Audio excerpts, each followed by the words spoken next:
This darkness symbolizes the womb, where a person is in darkness for 10 lunar months or 9 solar months. And coming forth from the womb is symbolic of coming into the light. So this is representative of a person being born. So you read. Yeah. Nigga wanna see me. As I stated, today's episode is about mothers and the importance of mothers, but dealing with it on the mystical and the spiritual level. That's the way I like to approach it. I like to make this demonstration much shorter than the 1 hour and 30 minutes I did on my premiere episode. But feel free, please, ladies and gentlemen, call in if you like to, and let's talk. Okay? So I'll begin.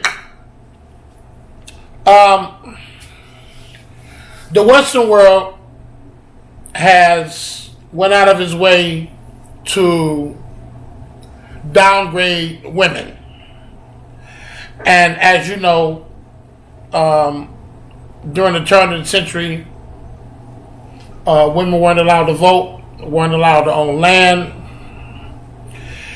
and they were treated just slightly better than slaves. And they had to fight for their rights, they had to fight for liberation, they had to fight for good working conditions instead of being stuffed up in factories with no ventilation. And it's been a hell of a journey.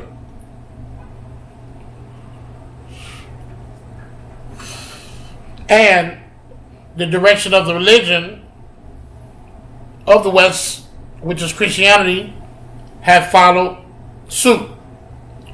And they put women in the secondary position throughout the entire scripture. Particularly when it came to Mary Magdalene, who was the wife of Jesus the Christ. And they identified her as a whore,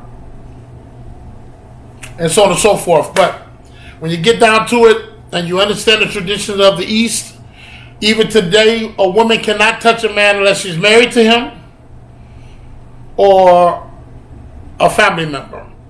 And she washed his feet, which is a very intimate gesture, which means that she had to be related to him or married to him.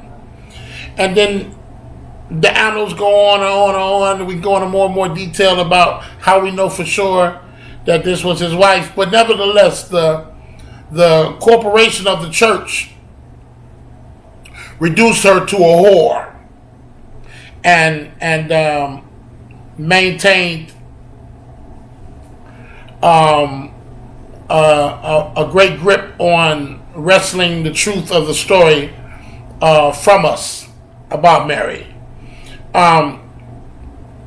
So I want to get into the importance of the mother or the mom as it relates to masonry. So in masonry, one of the most greatest things that you must do in masonry is initiation. And the purpose of the initiation is to take you from the state of darkness into light, from a dead level to a living perpendicular. This darkness symbolizes the womb, where a person is in darkness for 10 lunar months or 9 solar months. And coming forth from the womb is symbolic of coming into the light. So this is representative of a person being born. So you read in the Bible about the story of Nicodemus when Christ said that you must be born again. And here the elder high priest of the church of Jerusalem asked Christ, born again? You mean I must return into my mother's womb? So this is how you understand that all the traditions that came down into Judaism during the time of Christ were so misaligned that he couldn't even understand what what Christ was saying. I must return into my mother's womb. And what Christ was saying was simple, that you must be born again. Which he was saying ultimately is that you must be initiated. And I must remind people that during the time of Christ, when he walked upon the earth, he was not a Christian. He was a Jew. He was a Jew by blood, practiced Judaism by rights. So there was no church. There was no forms of Christianity as we know it today. So he was explaining to Nicodemus that he must be born again, which means he must be initiated. Not baptism, initiation. Now, the ultimate purpose of initiation is to come from the womb of darkness into light.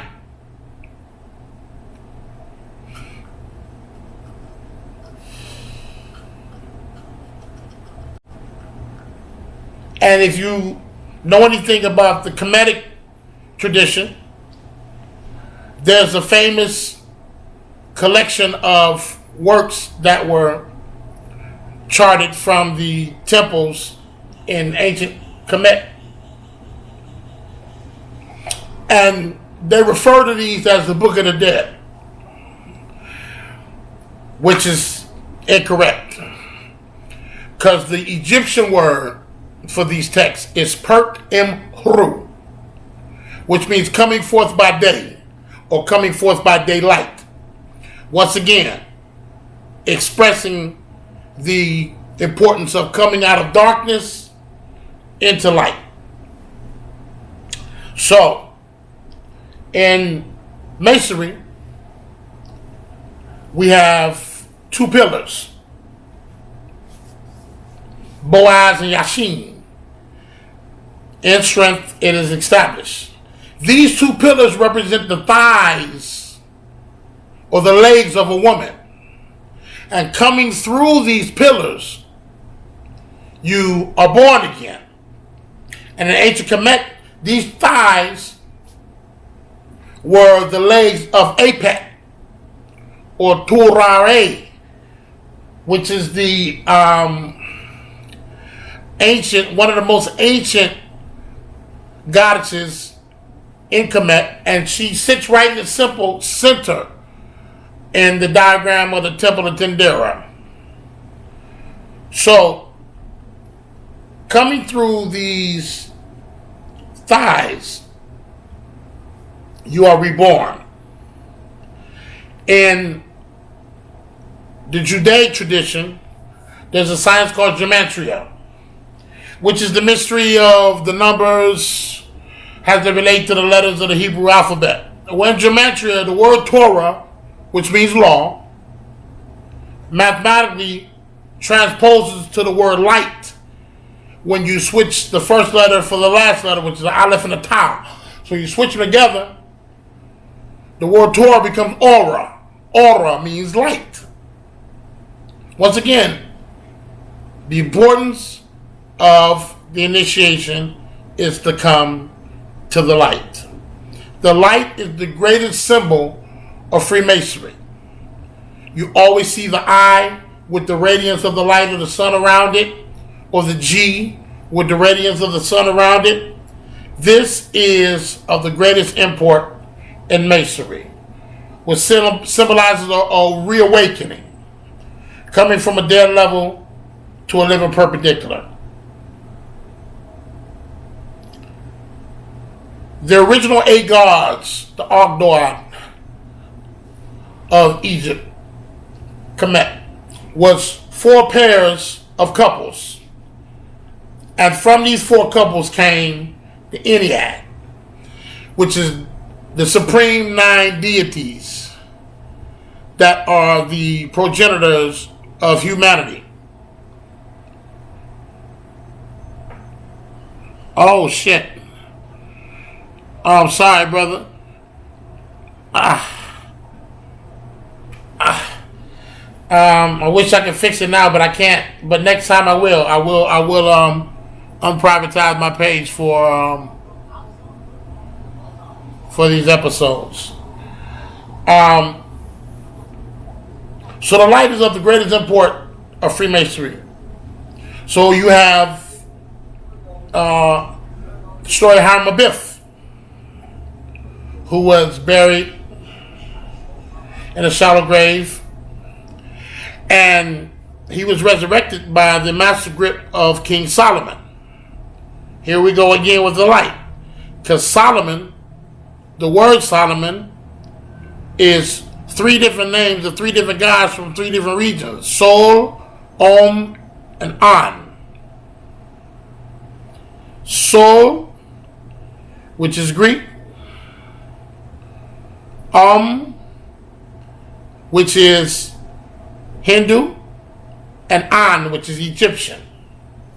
Three different forms: Solomon, three different ways to say son in the name of one individual, raising Hiram Abiff from a dead level to a living perpendicular, from darkness to light.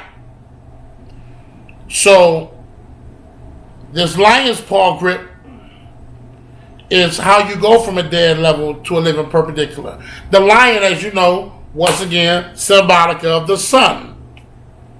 Leo, the sun, the lion.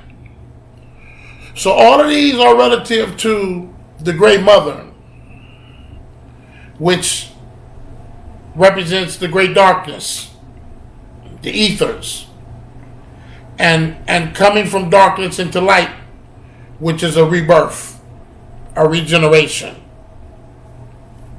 which is very, very important. So we celebrate our mothers because they symbolize our birth on the physical level and our rebirth on the spiritual level. I want to thank you guys for joining me. If you have any questions, please feel free to call in. But I just wanted to share that with you on this Mother's Day as I think about my mother, rest in peace, who was murdered June of 98, I'm sorry. And then my sister, 3 months later, my only sister, Jenny, who died in a car accident. So I find myself in this quarantine thinking about my family, rest in peace, and being alone in this place just gives us time to really think about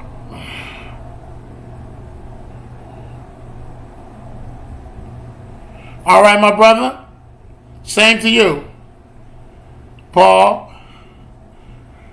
I want to just say thank you to all the mothers out there, to the women that are not my physical mother, but who have always been there for me and to show me that love and that nurturing, be they older or younger.